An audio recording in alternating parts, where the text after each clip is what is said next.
ఈరోజు మనం నిల్వ పచ్చళ్ళు తింటే ఏమవుతుందో తెలుసుకోబోతున్నాం. ఇలా నిల్వ పచ్చళ్ళు అంటే మనకు అన్నిటికంటే ముందుగా గుర్తొచ్చేది నెంబర్ 1 ఆవకాయ. ఇంకా ఇప్పుడు వెనకటి రోజుల్లో ఒక మామిడికాయ ఆవకాయ, ఉసిరికాయ ఆవకాయ ఇలాంటివే కనిపించేవి. ఇక మిగతా టమోటా పచ్చడి, చింతకాయ పచ్చడి ఇలాంటివి కొన్ని ఉండేవి. ఇప్పుడు ఈ ఆవకాయలు రుచికరంగా ఉన్నాయి కాబట్టి ప్రతిదాన్ని ఆవకాయ పట్టేయటానికి అలవాటు పడ్డాం. వంకాయ ఆవకాయ, కాకరకాయ ఆవకాయ, ములక్కాడ ఆవకాయ, చేపల ఆవకాయ, పీతల ఆవకాయ, రొయ్యల ఆవకాయ, కనపడ్డ ప్రతిదాన్ని ఆవకాయ. అంటే ఏది బాగుంటే మనం తినటానికి బాగా ఇష్టపడుతున్నాం, ఇట్లా కాదంటల్లా. కానీ దాని పర్యవసానంలో మనం ఏమి అనుభవించాల్సి వస్తుంది, తద్వారా ఏమి నష్టాలు వస్తాయి అనేది మనం ఎప్పుడు ఆలోచించటం లేదు. ఈ ప్రపంచంలో ఏ దేశంలోనూ ఆవకాయలు పట్టరు. ఆవకాయలు పుట్టింది, అలవాటుగా తినేది, బాగా ఎక్కువగా వాడేది భారతదేశంలోనే. ఇతర దేశాలు ఎక్కడ అసలు నిలవ పచ్చడి అనే మాటే ఉండదు. మరి దీనివల్ల నష్టం ఒక్కసారి ఆలోచిస్తే, ఇతర దేశాల్లో ఎక్కడ ఆవకాయలు తినరు కదా, మన దేశంలోనే ఇట్లా తింటారు కదా. మరి ఇట్లాంటి ఆవకాయల వాడకం ఎక్కువ ఉండబట్టి మన దేశంలో వచ్చే ఇబ్బందులు కూడా నేను ఒకసారి మీ దృష్టికి తీసుకొస్తా. ప్రపంచంలో చూస్తే అత్యధికమైన షుగర్ రోగులు కలిగిన దేశం భారతదేశం. India number 1 డయాబెటీస్లో. అంటే ఆటల్లో స్వర్ణ పథకాలు ఏట్లో రావట్లేదు, కానీ జబ్బుల్లో భారతదేశానికి చాలా స్వర్ణాలు ఉన్నాయండి. చిన్న వయసులో అంటే 40 సంవత్సరాల వయసు కంటే ఇంకా తక్కువ వయసులో ఎక్కువ మంది గుండె జబ్బులతో బాధపడే దేశం ప్రపంచంలో భారతదేశం. ఇంకొకటి, చిన్న ఏజ్లో కొలెస్ట్రాల్ సమస్యలు ఎక్కువ ఉన్న దేశం కూడా భారతదేశమే నెంబర్ 1. చిన్న వయసులో హై బీపీతో బాధపడే వారి సంఖ్య ఎక్కువగా ఉన్న దేశం భారతదేశం. ఇట్లాంటి ఎక్కువ సమస్యలకు కారణం భారతదేశమే. మరి భారతదేశంలో ఎక్కువ ఏ దేశంలో జరగంది, ప్రధానంగా ఎక్కువ జరిగేది నిల్వ పచ్చళ్ళు. ఈ రాష్ట్రము ఆ రాష్ట్రం అని లేకుండా అన్ని రాష్ట్రాలను, ఈ ఇండియాలో పోలిస్తే ఆంధ్ర నెంబర్ 1.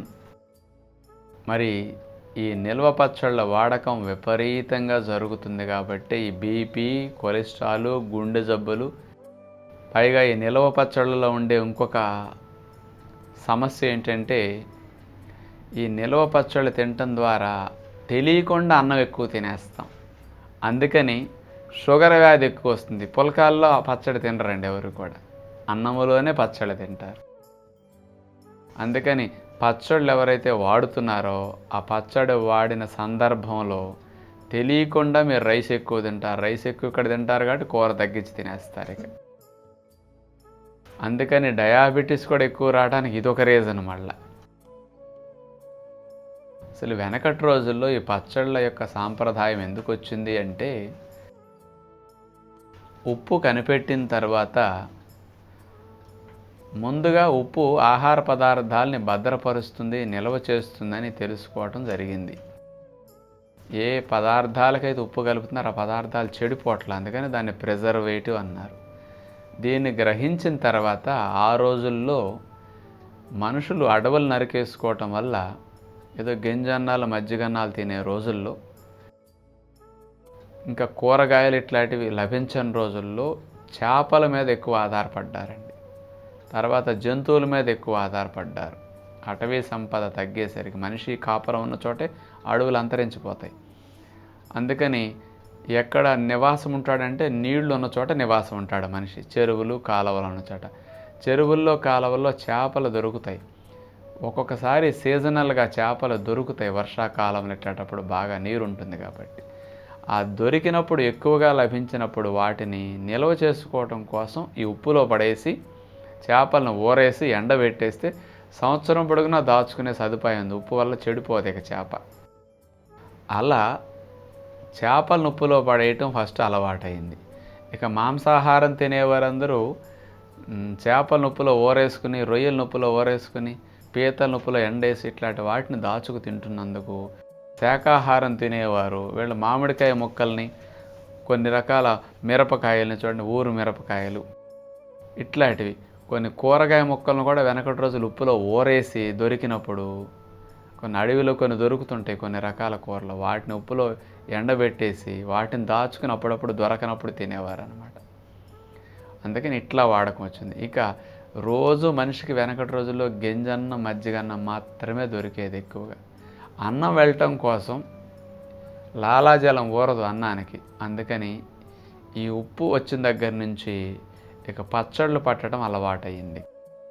అంటే ఈ ఉప్పు వల్ల పచ్చడి చెడిపోకుండా సంవత్సరాల తరబడి నిలవ ఉంటుంది. అందుకని నిల్వ పచ్చళ్ళు అంటారు. ఆ నిలవ ఉండటానికి కారణం ప్రధానంగా ఉప్పే. ఒక్క ఉప్పు గనక అందులో తగ్గిందా 10 రోజులు తిరగకుండా చెడిపోతుంది ఆవకాయ. ఎందుకు ఆవకాయలు చెడిపోకుండా నిలవ ఉంటాయంటే పచ్చళ్ళన్నిటిలో ఉప్పుని కొలిసి మరీ పోస్తారండి. కేజీ ముక్కలకి ఏదో అర కేజీయో 400 గ్రాములో పావు కేజీ ఉప్పు అనేది కొలత ఉంటుంది.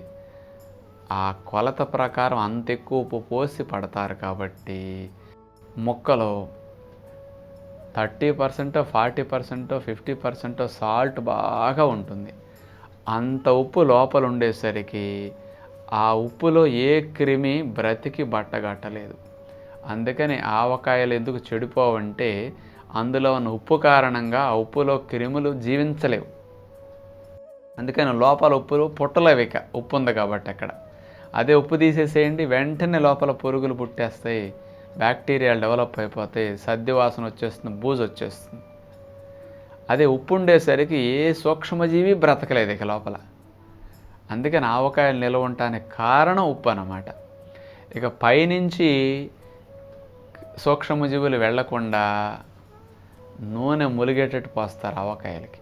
నిలవ పచ్చళ్ళు కూడా ఎక్కువ పెడతారనమాట. అందుకని గాలిలో ఉన్న క్రిములు వెళ్లకుండా నూనె ములిగి ఉండేసరికి అటించి అవి వెంట్రాలేవు, లోపల పట్టకుండా ఉప్పు. అందుకని ఆవకాయల్లో చెడిపోకుండా ఉండే కారణం ఇది. అలాంటి హాని కలిగించే సూక్ష్మజీవులే బ్రతకలేని ఆవకాయల్ని మనం తింటే ఈ శరీరంలో మామూలు కణజాలం ఎంత ఇబ్బంది పడుతుందో ఆలోచించండి. అందుకని మాలు రోజు మొత్తం కూరల్లో వేసుకుని ఉప్పు అంతా కలిపి అందులో కొంచెం ఇందులో కలిపి ఇంత వస్తే ఒక ఆవకాయ తింటేనే ఇంత ఆవకాయ తింటే అందులో ఇంత ఉప్పు వచ్చేస్తుంది. 2 రెట్లు 3 రెట్లు ఎక్కువ ఉప్పు నిలవ పచ్చళ్ళ ద్వారా వెళ్ళిపోతుందన్నమాట. అందుకనే ఉప్పు డబుల్ త్రిబుల్ పడుతుంది, కారం ఎక్కువ పడుతుంది. అంతా కొలిసి పోస్తారు కదండి పచ్చళ్ళు పట్టేటప్పుడు, ఆవకాయలు పట్టేటప్పుడు. ఉప్పు, కారం, ఈ మెంతులు కానీ ఇతర కొన్ని మసాలా దినుసులు కానీ కొలిసి పోస్తారు, అన్నీ ఎక్కువ పడతాయి.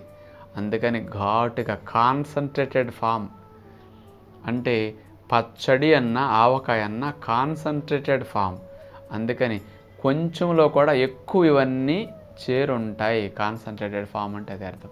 అందుకని అలాంటిది ఇంత పెట్టుకుంటే, ఇంత పచ్చడి తీసుకుంటే ఇంత అన్నం కలుస్తుంది. అందుకని మనం అన్నం వెళ్ళటం కోసం వెనకటి రోజుల్లో ఈ పచ్చళ్ళు ఆవకాయలు కనిపెట్టితే అవి ఎప్పుడన్నా కూర లేనప్పుడు, తినటానికి ఇంకోటి లేనప్పుడు, అలాంటప్పుడు ఇది తీసి వాడేవారండి. అలాంటిది పోయి ఇది రుచిగా ఉంది కదా అని ప్రతిరోజు టేబుల్ మీద 3-4 పచ్చళ్ళు ఎదురుగుండా పెట్టుకుని స్పూన్ ఒకటి వేసుకుని రోజు బాగున్నాయని ప్రతిరోజు తింటున్నాం.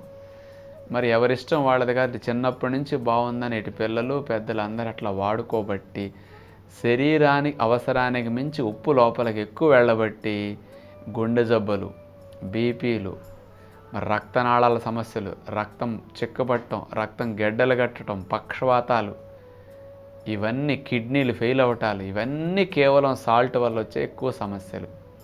ఇప్పుడు నేను పేపర్లో వేశారని కూడా ఒక మాట చెప్పాను కదా, ఇండియాలో చనిపోయే వారిని ఏ జబ్బుల కారణంగా చనిపోతున్నారని.